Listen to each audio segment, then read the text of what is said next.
In this patient with a history of neurofibromatosis type 1, there are numerous scattered foci of T2 FLAIR hyperintensity involving the subcortical white matter, corpus callosum, basal ganglia, and medial cerebellar hemispheres, many of which demonstrate mild enhancement.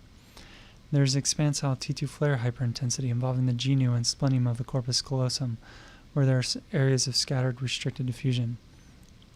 Findings are most compatible with multifocal gliomas and myelin vacuolization, which are typically seen in preteen neurofibromatosis 1 patients, as was the case with this patient.